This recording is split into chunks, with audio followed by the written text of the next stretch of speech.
Dia, sou Trevoso e tô aqui de novo para mais um vídeo de Ordem Paranormal. Dessa vez é algo diferente, não resumo ou qualquer coisa do tipo. Eu vim aqui fazer uma tier list de força dos personagens. Força do tipo no geral, não força tipo força física.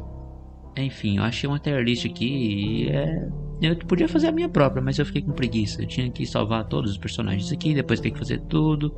Enfim, eu achei uma aqui, deixei aqui embaixo que eu não vou usar e deixei aqui quem eu vou usar nessa tier list, que são, no caso, os protagonistas. Enfim, vamos começar então. Bem, no final da lista de todo mundo, eu vou ter que ser obrigado a colocar o Damir aqui. Porque o Damir ele é suporte, só que o problema não é ele ser suporte. Inclusive a gente tem uns suportes muito bons aqui nesse time. Só que ele se limita a ser só suporte. Ele não é nada além de suporte, ele é suporte, ponto. Ele só dá buff, ele cura, mas ele não consegue. Ele não tem nenhuma fonte de dano só dele. Por isso tem que deixar ele no final da lista. Ele é literalmente um personagem só pra buff. Ele não serve pra combate sozinho. Se ele pegar sozinho em um combate, ele tá ferrado completamente. E em décimo a gente vai ter que colocar o Rubens. O Rubens é a mesma coisa, ele também é suporte e ele não dá muito dano. Só que eu vejo a utilidade dele muito mais. Ele é um suporte que ele dá um pouco de dano ainda, só que ele tem uma utilidade a mais. Ele é especialista socorrista, ele ainda tem alguma utilidade a mais. Ele não dá buff, etc, mas ele consegue salvar e ele consegue. E mesmo sem isso, ele ainda consegue dar um pouco de dano. E na nona posição eu ia ter que colocar o T-Bag. O T-Bag ele sofre de uma parada muito. Assim, ele é muito limitado ao furtividade. Ele é muito limitado à furtividade. A furtividade dele ajuda ele a dar muito dano. Só que o problema é justamente porque tem alguns personagens que eles não podem ser pegos desprevenidos. Na luta contra o Kinha, por exemplo, o T-Bag mal conseguia arranhar ele, porque a maior fonte de dano do T-Bag é a furtividade. E quando você tira a furtividade dele, você simplesmente acabou com ele. E junto com ele, logo acima, a gente tem a Karina. Pera, aqui não. Aqui, aqui, sim. A Karina em oitava posição. A Karina é quase o mesmo problema do T-Bag, porque ela tem a furtividade e ela dá muito dano no furtivo no arremesso de faca. O que salva ela é que ela não fica limitada à furtividade. Ela ainda pode. Ela é uma especialista artista marcial. Ela ainda pode sair na mão ainda, se ela quiser. Ela pode simplesmente chegar e usar um tchaco dela pra bater. Ela não precisa do só de arremessar faca. E além disso, agora quero ver como é que ela vai lidar usando o mangual do pai dela que ela pegou. Então eu acho que ela vai aumentar bastante aqui nessa tier list, talvez, dependendo do quanto ela pode ficar hábil nesse time skip. Eu acho que vai ter um time skip, né? Não tenho certeza. E logo na sétima posição a gente tem o Boris. O Boris, pra mim, o problema dele é que ele é muito limitado ao Damir. Eles são muito limitados um ao outro. O Damir ele precisa ter alguém para ele buffar. E o Boris ele precisa do buff do Damir para ele dar mais dano. Eu sinto que ele não mostrou quase nada do que ele pode fazer. E realmente ele não tinha tanta coisa para ele poder fazer. O dano dele estava muito limitado ao irmão dele e é isso. Infelizmente ele sofreu esse problema. E eu acho que a habilidade mais útil para ele em um combate, que era que ele podia, se eu não me engano, ele podia voltar um de vida quando ele ficasse morrendo, automaticamente ele voltava um pouco de vida. A habilidade mais forte dele não serviu pra muita coisa, porque o Kim usou a lâmina de medo. Enfim, eu vou ser obrigado a colocar ele aqui. E logo em seguida, isso aqui pode gerar muita discussão ainda mais. A Artemis. A Artemis eu não tenho tanta certeza do quanto de dano ela dava, porque eu não me lembro muito bem, mas teve um tiro que ela deu, eu não lembro se foi furtivo ou não, que deu muito dano.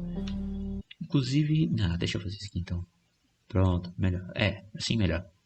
Não, aqui, pronto. É, melhor assim, melhor assim.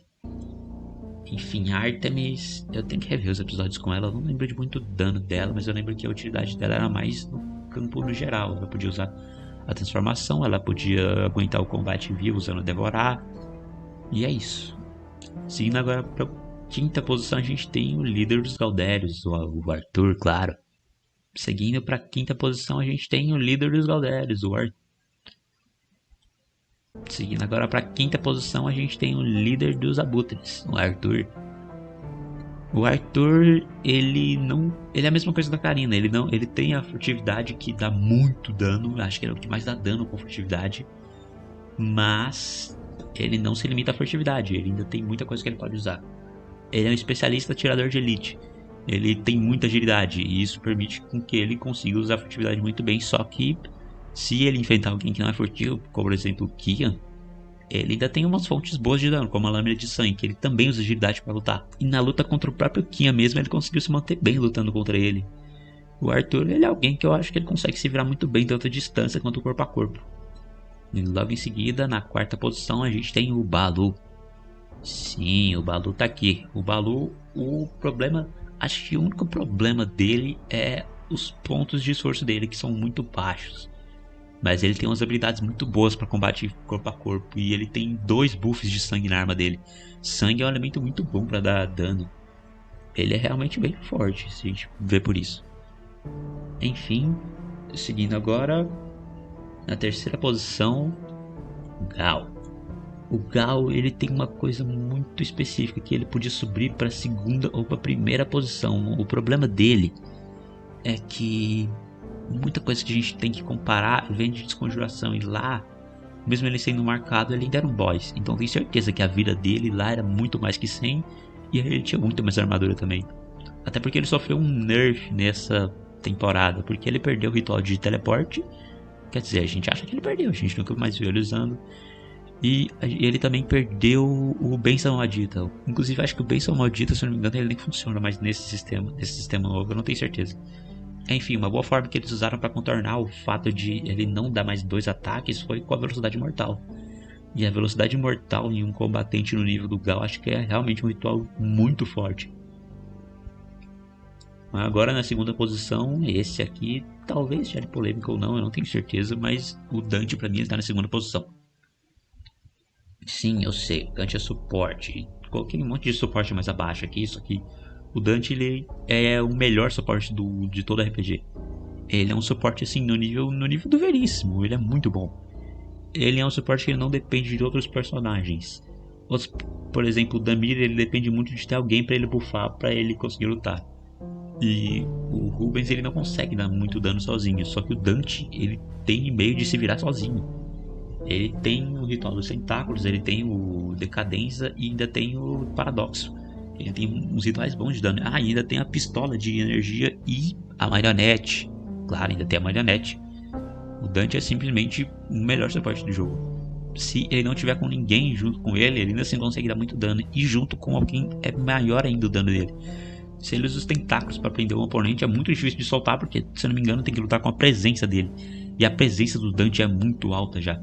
É tipo, se eu não me engano, uns 3 dados que ele rola e ainda tem uns números a mais que ele adiciona que eu não lembro. Mas se ele usar os tentáculos, ele já consegue prender os inimigos. E ainda tem o Eco Dolor, que ele consegue dar muito dano em conjunto. Inclusive foi um ritual que teve que ser nerfado por causa que dava muito apelão. E além disso tudo ainda, ele é um ótimo healer. Ele cura muito ainda com os rituais de cura dele. Então o Dante é um suporte perfeito desse RPG. Ele é simplesmente o melhor. E em primeira posição, como não podia estar mais óbvio, Joe na frente. Simplesmente o cara é absurdo, ele já era forte desde Desconjuração, se você comparar com os outros players, é claro, porque o Gal não vale. O Gal era boss naquela época. O Joey era simplesmente absurdo desde o Desconjuração, ele já vem forte desde aquela época e ele continua forte ainda. Nessa temporada, acho que o que mais deu força pra ele foi o buff que ele ganhou das máscaras. Ele teve um nerf que ele perdeu todos os rituais que ele sabia antes, que era o ritual de cura, o ritual de coincidência forçada e...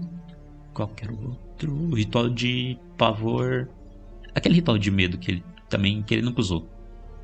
Enfim, mesmo ele perdendo esses rituais, ele ganhou o Teleporte das Sombras, o Olhar do Desespero, que pra mim é muito roubado, você simplesmente pode paralisar alguém por alguns turnos. E ele ainda tinha um ritual a mais, que era o Portal das Sombras, que ele nunca pôde usar, que se alguém tirasse a espada dele, ele podia simplesmente puxar ela de volta. Enfim, o Joey sozinho, ele pra mim dava muito dano. E mesmo depois de perder a máscara, ele ainda foi quem mais deu dano no Kian, por exemplo. O Joey é simplesmente muito forte, mesmo se ele estiver sozinho em um combate. Enfim, e assim ficou a tier list. Joey em primeiro lugar, Dante em segundo, Gal em terceiro, Balu em quarto Arthur em quinto, Boris em sexto, Karina em sétimo, Artemis em oitavo, T-Bag em nono, Rubens em décimo e Damir no último lugar na 11ª. 11ª. Enfim, se vocês gostarem de tier list, eu trago uma tier list, inclusive. Enfim, eu vou ficando por aqui. Se você gostou do vídeo, se inscreve no canal e curte o vídeo, compartilha, e é isso. E até mais.